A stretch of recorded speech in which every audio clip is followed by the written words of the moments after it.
El tema del mensaje es: pondré dentro de vosotros mi espíritu. Está basado en Ezequiel 36, versículos del 22 al 27. El énfasis está en la porción del 26 al 27, pero vamos, para tener contexto y hacerlo expositivo también, desde el 22 al 27. Y el énfasis que estamos teniendo en particular para este mes en el mensaje es sobre el espíritu. Tuvimos en el domingo pasado, tuvimos el mensaje también correspondiente al Espíritu y cómo trabajó sobre Bezaleel, recordarán, Éxodo 35. En esta oportunidad complementaremos este mensaje con Ezequiel 36 del 22 al 27.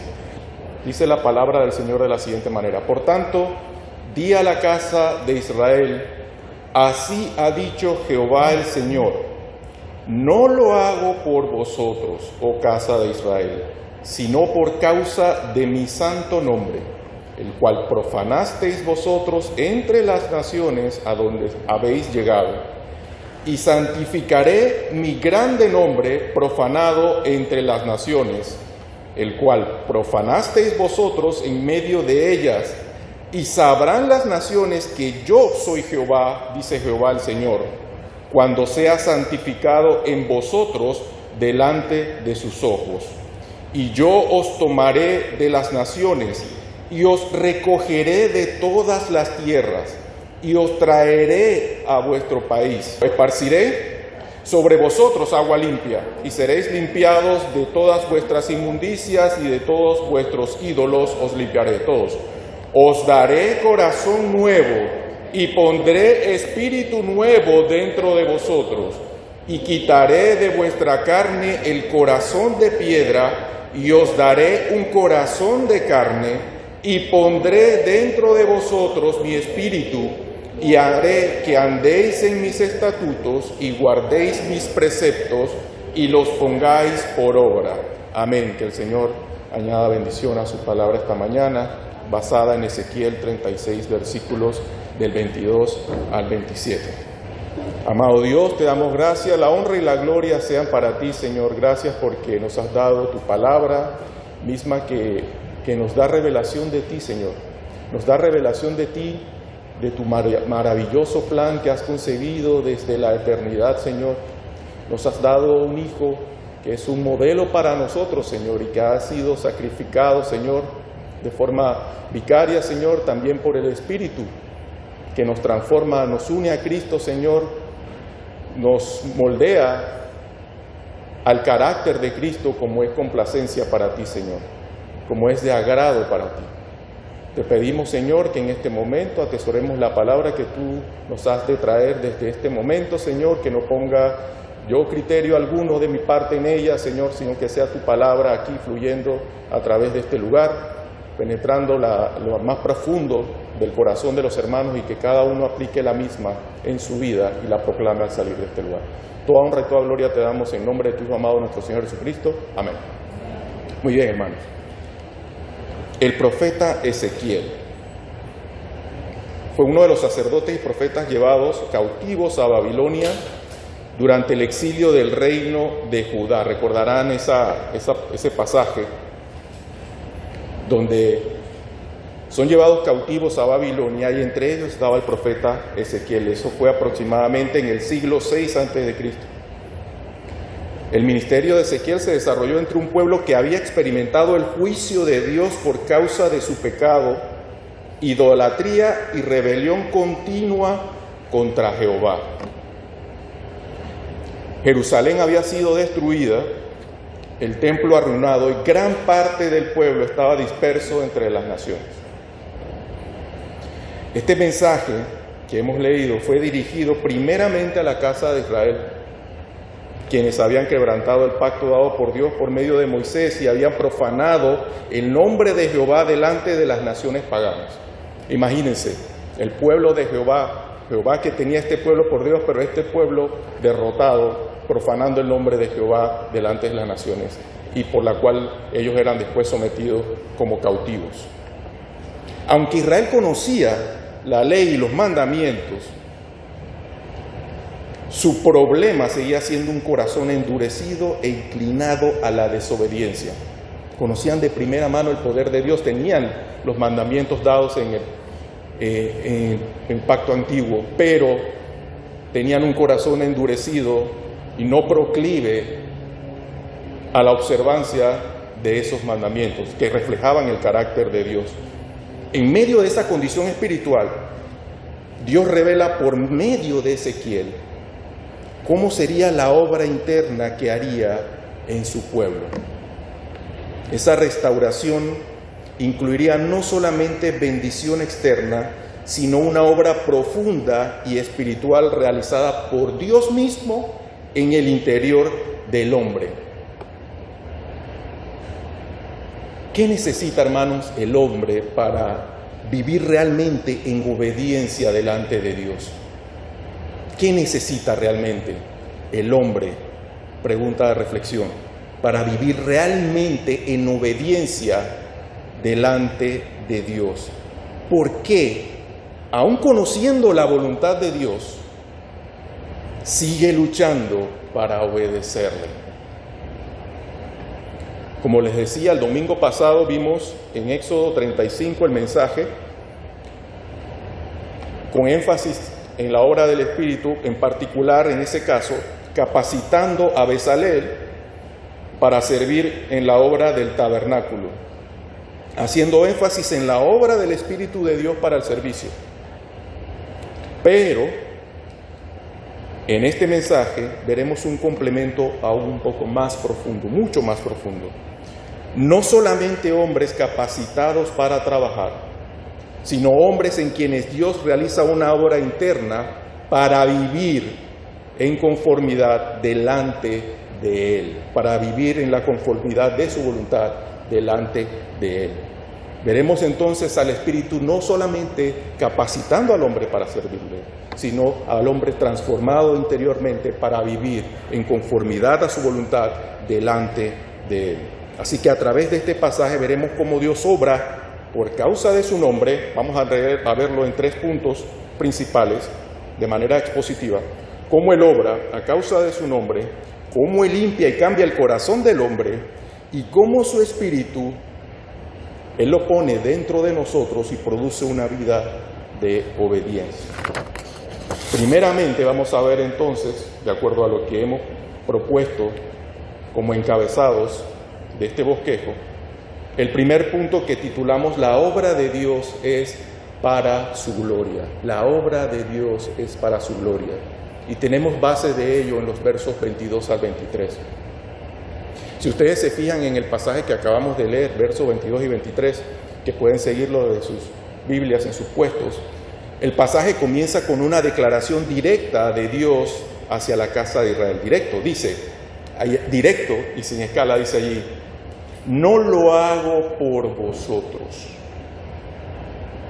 sino por causa de mi santo nombre. Verso 22. Dios ahí deja claro desde el inicio que la restauración prometida no nace del mérito del pueblo, que no hay mérito alguno por el cual podrían hacer esa voluntad de Dios. Israel había profanado el nombre de Jehová entre las naciones con idolatría y desobediencia. La condición espiritual del pueblo era vergonzosa y era culpable delante de Dios. Humanamente hablando, no había razón para que ellos fueran restaurados, no había alguna. Sin embargo, Dios anuncia que actuará por causa de su nombre santo, en favor de ellos, pero por causa de su nombre santo. Esto nos revela que el centro de la obra de salvación no es el hombre, hermanos, sino la gloria de Dios. La obra del Espíritu comienza cuando Dios decide glorificarse a sí mismo, mostrando su santidad y misericordia. Ahí comienza. El verso 23 continúa mostrando que Dios santificará su gran nombre delante de las naciones. Y es que el problema no era solamente la ruina de Israel, sino que las naciones, por causa de lo que estaban viendo del pueblo de Israel, habían menospreciado el nombre de Jehová al ver el juicio que Él hacía sobre su pueblo. Dios promete actuar de tal manera que las naciones reconozcan nuevamente quién es Él. Y esto nos muestra que la salvación y restauración tienen un propósito mucho más grande que el bienestar humano, mucho más grande que el bienestar suyo y mío, hermanos. Ese es un propósito mayor, la santificación del gran nombre de Jehová, por la fama de su nombre. Dios actúa para manifestar su carácter santo, justo y poderoso. Todo lo que Dios hace está conectado con su gloria. El hombre suele pensar que Dios existe para resolver sus problemas, pero este pasaje nos enseña claramente que Dios obra principalmente para exaltar su santo nombre. Cuando Dios cambia una vida, no lo hace para exaltar a ese hombre, sino para mostrar el poder de su gracia en ese hombre. No es la primera vez, hermanos, si revisamos, que Dios declaraba esto al pueblo de Israel. Ya desde Jeremías 31 había anunciado un nuevo pacto que está conectado con lo que aquí Ezequiel también anuncia. Pero quisiera también llamar su atención en Isaías 48, 9 al 19, proferido más de un siglo antes que incluso este anuncio de Ezequiel. El Señor ya había dicho en Isaías, que tenemos referencia 48, 9 al 11, le había dicho a Israel: por amor de mi nombre, diferiré mi ira, y para alabanza mía, la reprimiré para no destruirte. No te destruiré, en otras palabras claras y diáfanas. Para alabanza mía, reprimiré mi ira. La diferiré y la reprimiré para no destruirte. Para alabanza mía. Eso se lo dice Dios a su pueblo escogido. He aquí te he purificado, dice también, y no como a plata, te he escogido en horno de aflicción. La plata se refinaba ahí mismo en el horno. Con fuego se limpiaba las impurezas de la plata hasta que ella fuera pura, que en realidad por física no será 100% pura, pero para refinarla. Y él le dice a Israel que yo te he purificado y no como plata, te he escogido en horno de aflicción. O sea que la purificación del pueblo, más que fuego, sería en aflicción. Así purificaría Jehová a su pueblo. Hoy nos preguntamos cómo que Israel está en medio de tumbos y demás. Por mí, por amor de mí mismo, lo haré, para que no sea mancillado mi nombre, y mi honra no la daré a otros. Ahora, si bien es cierto, Dios se refiere de esta manera, vean la misericordia de Dios, porque Él dice: reprimiré mi ira para no destruirte. Serás afligido, sí, para purificación, pero reprimiré mi ira para no destruirte. Israel merecía plenamente el juicio de Dios por su pecado, idolatría y continua rebelión contra Jehová. Sin embargo, Dios decidió preservarles y continuar obrando en medio de ellos, no por dignidad humana, sino por amor de su nombre y para manifestar su gloria. Aún las pruebas y aflicciones permitidas sobre el pueblo formaban parte del propósito de Dios para tratar con ellos y preservar su nombre delante de las naciones, que eran testigos del juicio de Dios sobre su propio pueblo. Eso refuerza lo que leemos en Ezequiel 36, cuando Dios declara que actuaría no por causa del pueblo, sino por causa de su nombre. Hoy, hermanos, hoy en día, muchas personas quieren las bendiciones de Dios sin reconocer la gloria de Dios. Buscan ayuda divina para mejorar su vida, pero no desean rendirse verdaderamente al Señor. Y este pasaje nos recuerda que Dios no está obligado a salvar a nadie, mucho menos por mérito humano, porque la salvación es enteramente por su gracia soberana. Nuestras obras, capacidades, esfuerzos, religión no impresionan a Dios, hermano. Aún las pruebas y procesos difíciles, como he dicho, Dios permite muchas veces como parte de su obra para humillar a ese corazón rebelde y mostrarle nuestra necesidad de Él.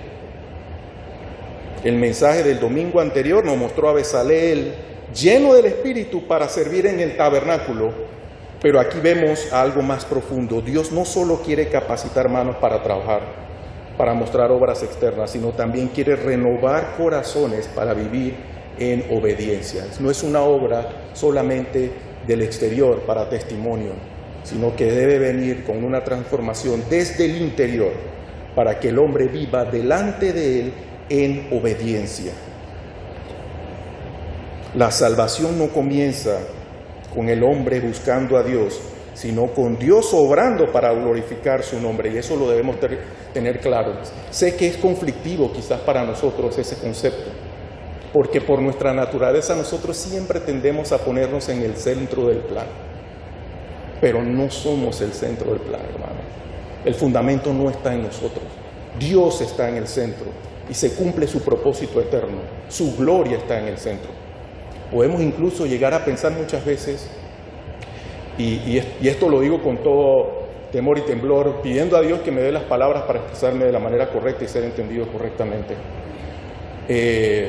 Muchas veces pensamos, viendo esta perspectiva, en un Dios quizás egoísta, ¿cómo hace todo solo para su gloria?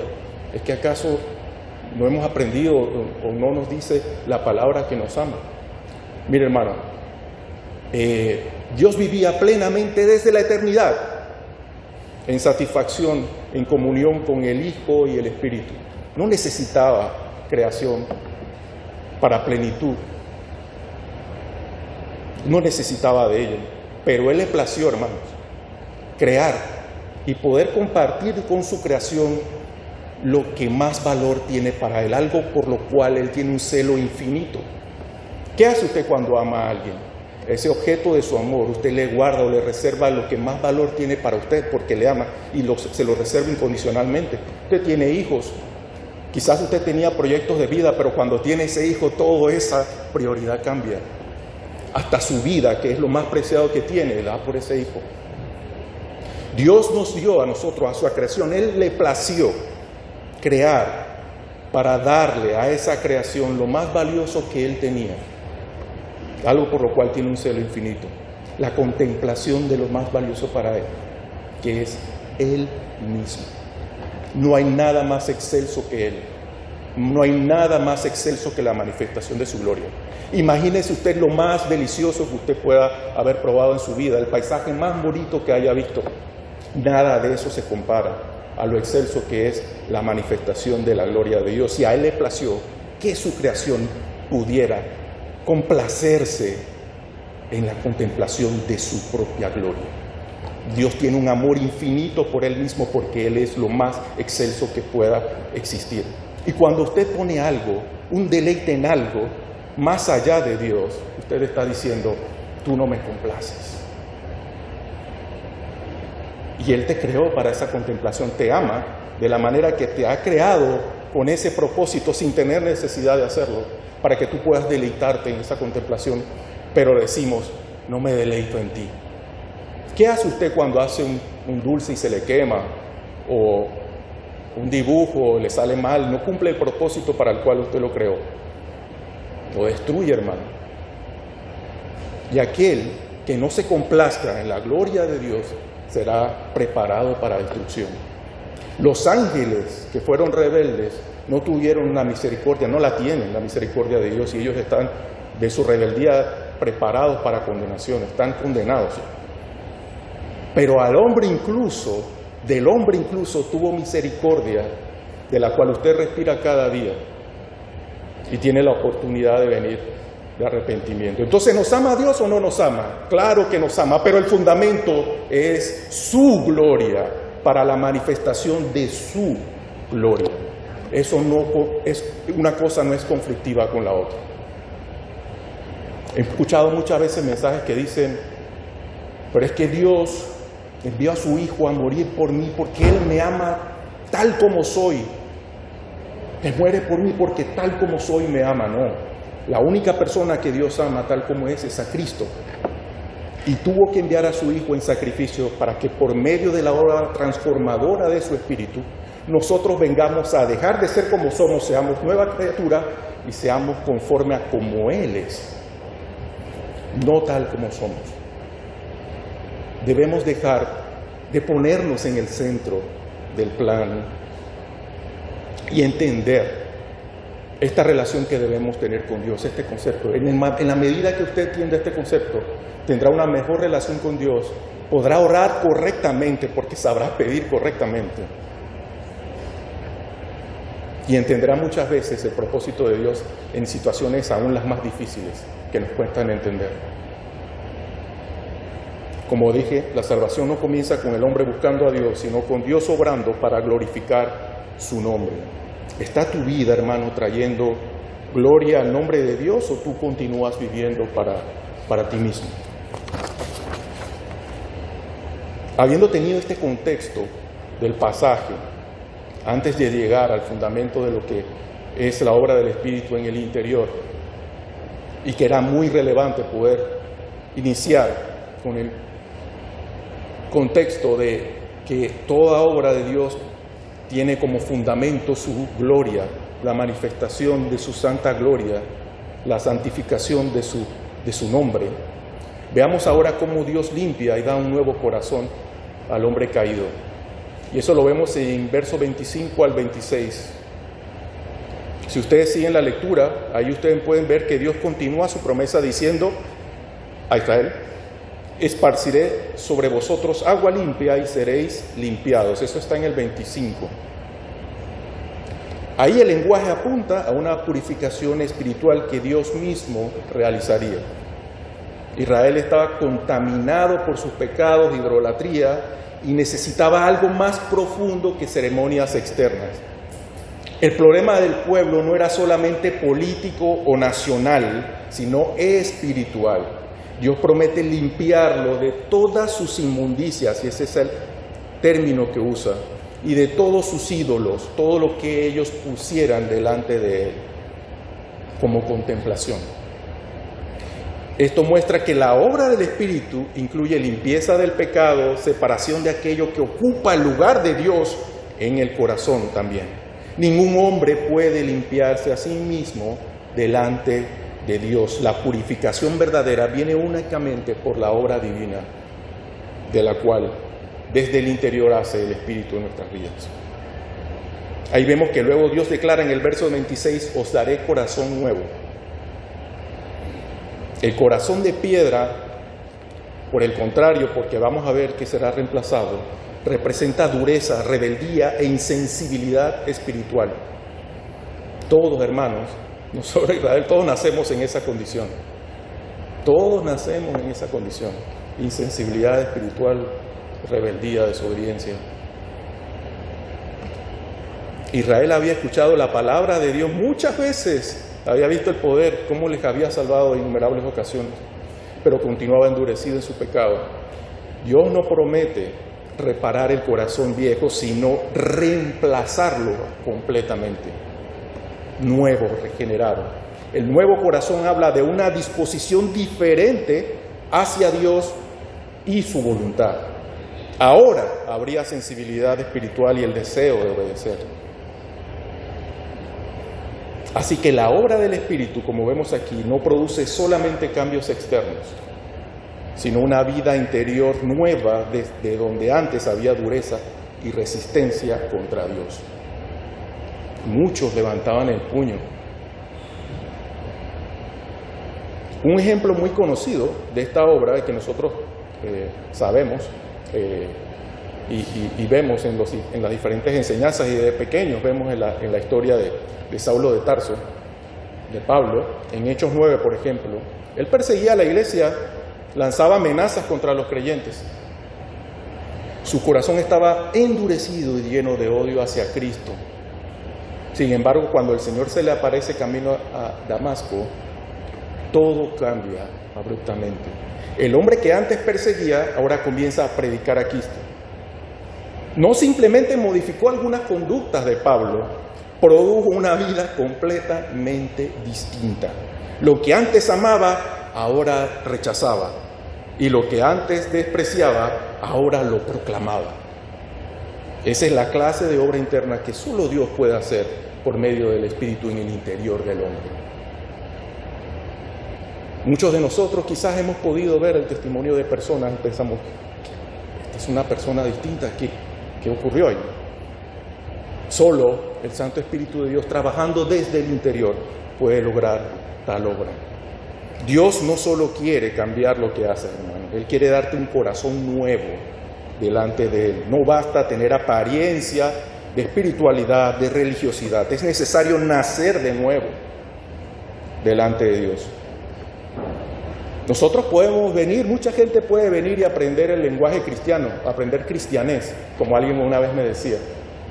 Hay muchas personas que aprenden cristianés. De hecho, ustedes verán personas que no han sido transformadas, pero esas personas cuando se levantan incluso pueden orar con un verbo tan enfático y tener unas citas tan particulares, pero no hay un corazón transformado ahí. Aprendieron cristianés, pero no hay un corazón transformado.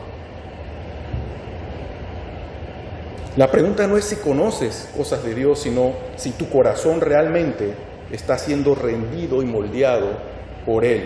Donde el Espíritu obra verdaderamente, comienza a verse una vida que ama, busca y desea obedecer al Señor, más que palabras.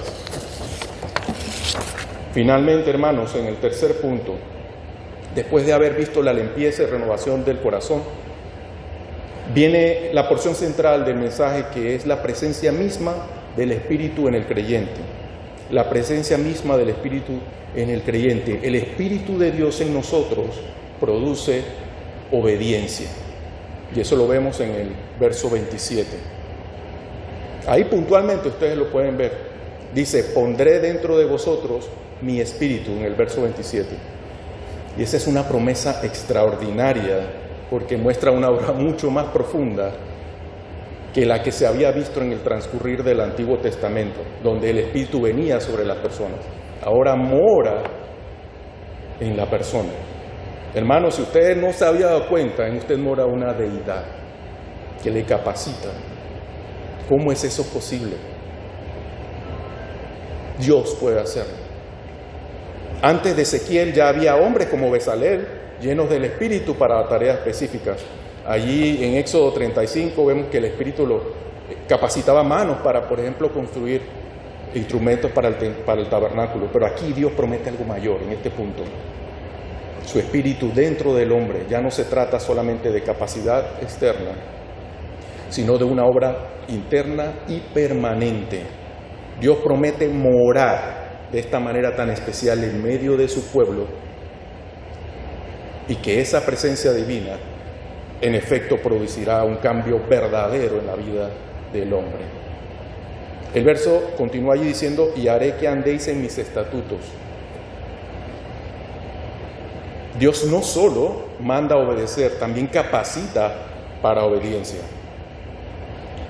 La obediencia aquí no aparece como una carga externa, como muchos tenían por el antiguo pacto en los mandamientos y por lo cual no eran capaces de poder cumplir. Ahora Él capacita desde adentro al hombre para obediencia.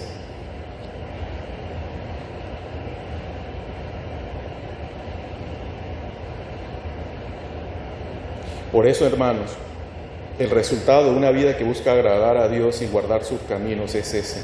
La obediencia no es un medio para recibir el Espíritu, es la evidencia de que el Espíritu se ha recibido y está obrando en la vida del creyente. Muchas veces queremos buscar la obediencia por nuestros propios medios. No, la obediencia viene como evidencia de que el Espíritu mora en usted.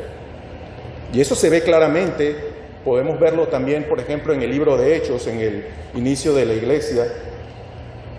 Aunque los discípulos habían caminado años con Cristo, ellos aún necesitaban la promesa del Padre, que el Espíritu Santo morara en ellos. Ellos habían caminado, habían sido testigos, habían recibido de primera mano, del primer maestro, la instrucción. Pero Cristo les ordena no salir a predicar inmediatamente, sino esperar en Jerusalén hasta ser investidos de poder. Tenía que cumplirse la promesa. En Hechos 1:8 se les promete, recibiréis poder cuando haya venido sobre vosotros el Espíritu Santo. Eso en el día de Pentecostés. Y esa promesa se cumple. El Espíritu desciende, mora en los creyentes y el resultado inmediato es una transformación visible. Ustedes ni se imaginan en esos primeros tiempos cómo eran esas vidas transformadas de primera mano con las personas que escuchaban el mensaje de estas personas que habían recibido el poder aquel día. Hombres antes temerosos ahora predicaban con valentía, que antes habían huido y negaban, ahora predicando con valentía. Vidas antes limitadas, ahora usadas poderosamente por Dios. La diferencia no era la educación y el esfuerzo humano, sino la presencia del Espíritu dentro de ellos obrando. Entonces, ciertamente, hermanos, ciertamente, la instrucción bíblica y la disposición y el esfuerzo del creyente son importantes, sí, para servir y cumplir la obra de Dios. Eso tiene que estar disponible en el creyente. Pero sin una vida renovada por el Espíritu, esa obra no va a producir fruto verdadero. Dios no solo manda a obedecer, sino que Él mismo produce la obediencia en aquellos en quienes mora su Espíritu. Donde el Espíritu de Dios habita, comienza una lucha, y eso lo hemos experimentado, real contra el pecado y un deseo creciente de agradar al Señor. Por eso cada persona debe examinar su vida si refleja verdaderamente la presencia y dirección del Espíritu en su vida. Entonces, la pregunta para cerrar este punto tercero es personal. ¿Está tu vida mostrando la evidencia de un corazón guiado por el Espíritu de Dios? Es necesario, hermano, que el Espíritu de Dios dirija tu vida, no sea contristada por la práctica del pecado. Su presencia, hermanos, no pasa desapercibida, porque produce un cambio progresivo en usted, en la manera de vivir, pensar y, sobre todo, obedecer, para obediencia. Para concluir, hermanos, en este mensaje hemos visto tres cosas.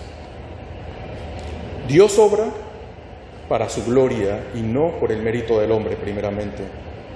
Dios limpia el corazón del pecado y lo renueva por completo. Y tercero, Él pone su espíritu dentro del creyente para producir obediencia. Volviendo a la pregunta inicial que hicimos antes del mensaje, ¿qué necesita el hombre para vivir realmente en obediencia delante de Dios? ¿Qué necesita realmente el hombre para vivir en obediencia delante de Dios?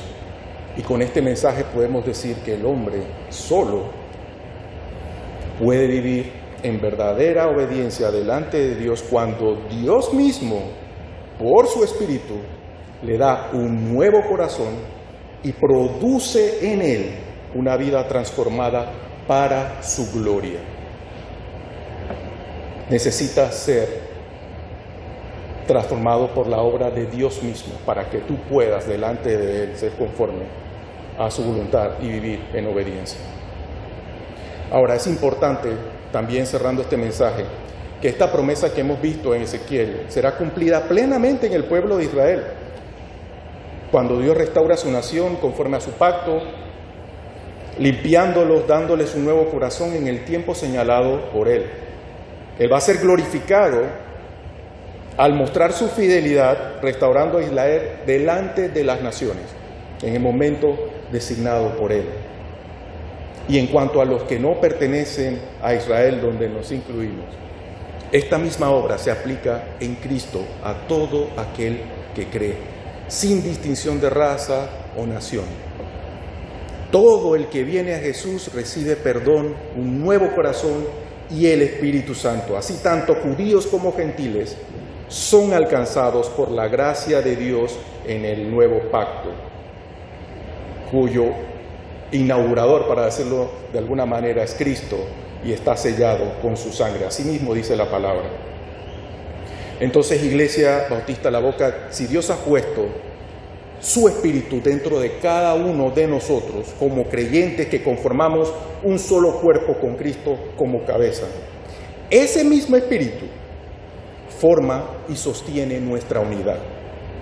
Debemos ser solícitos, como dice la palabra en Efesios 4:3, en guardar la unidad del Espíritu en el vínculo de la paz. Nosotros no creamos unidad, ni la fortalecemos, ni nada de eso. La unidad la tenemos porque tenemos cada uno el mismo Espíritu. Somos llamados en Efesios 4:3 a guardarla en el vínculo de la paz, viviendo en obediencia, humildad y santidad delante de Él. Guardemos la unidad del Espíritu en el vínculo de la paz. No debe haber contendencia entre hermanos, murmullos, nada. Guardemos el vínculo de la paz. Guardemos la unidad del Espíritu en ese vínculo.